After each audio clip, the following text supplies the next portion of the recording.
नमस्कार दोस्तों, मैं हूं विपिन बंसल। आज एक नई वीडियो लेकर आया हूं मैं आर्बिट्रेज फंड्स के ऊपर। आइए देखते हैं कि आर्बिट्रेज फंड्स किन लोगों के लिए रेलेवेंट है और क्या कंपोजिशंस है, कैसा टैक्सेशन है इसका। पहले तो ये देखिए कंपोजिशन क्या है। Arbitrage funds basically comprises equity position corresponding to an opposite position in future along with some debt positions. Next slide में हम देखेंगे कि किस तरह की अपोजिट कॉरेस्पॉन्डिंग अपोजिट पोजीशंस होती है। उसके बाद despite having equity exposure of around 65%, they still are least risky investment due to the contra positions held in the fund. Rest of the investment are held in debt securities and money market instruments. आइए देखते हैं कि हम जो बात कर रहे थे कि कॉन्ट्रा पोजीशंस क्या है। और सपोजिटली फंड मैनेजर ने एक स्टॉक खरीदा 100 रुपए का और उसने सेल किया उसका 1 फ्यूचर एट 101 रुपीज। तो बेसिकली बहुत छोटा सा प्रॉफिट होगा, 1 रुपया 2 रुपया 5 रुपया maximum.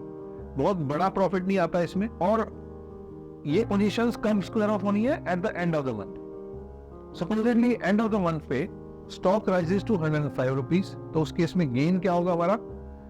Gain on cash positions 5 रुपया, क्योंकि 100 में खरीदा 105 में बेचा। और लॉस ऑन फ्यूचर पोजीशंस हमने 101 में बेचा था, 105 हो गया, तो इस केस में 4 रुपए का लॉस हो गया। तो नेट प्रॉफिट 1 रुपया। अगर स्टॉक प्राइस सेम रहता है 100 का 100 रहा, तो कैश पोजीशन में ना कोई गेन ना कोई लॉस। फ्यूचर पोजीशन में हमने 1 रुपए का गेन किया क्योंकि 101 रुपए का हम बेच चुके हैं। लेकिन अगर स्टॉक प्राइस गिर टू 95 रह जाता है तो लॉस ऑन कैश पोजीशन क्या होगा?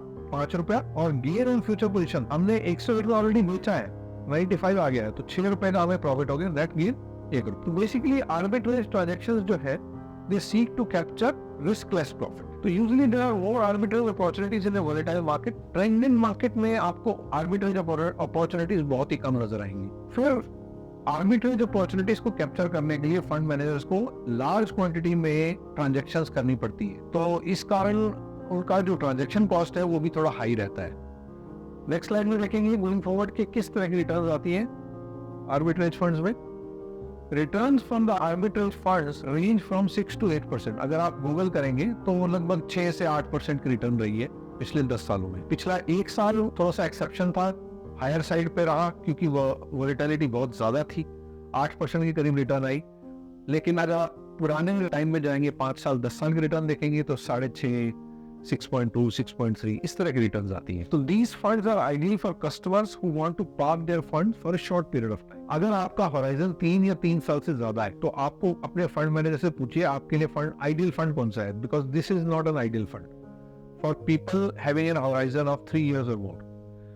क्योंकि 3 साल में तो आपको फिर इक्विटी आपको अच्छा रिटर्न दे देगी। अपने फंड मैनेजर से पूछिए, आपके फाइनेंशियल एडवाइजर से पूछिए कि किस तरह का फंड आपके लिए आइडियल है, वो बताएगा आपकी रिस्क एपेटाइट के हिसाब से। उसके बाद टैक्सेशन की बात करते हैं। ऑलमोस्ट 65% इसमें इक्विटी एक्सपोजर रहता है, तो इसीलिए इसका टैक्सेशन भी इक्विटी म्यूचुअल फंड वाला ही है।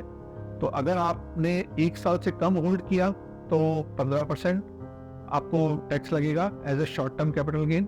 और अगर 1 साल से ज्यादा आपने हेल्ड किया है तो 10% कैपिटल गेन लगेगा, प्रोवाइडेड आपका कैपिटल गेन 1 लाख से ज्यादा है। अगर 1 लाख तक है तो exam any amount over and above 1 lakh will be taxed at 10%. Thank you so much.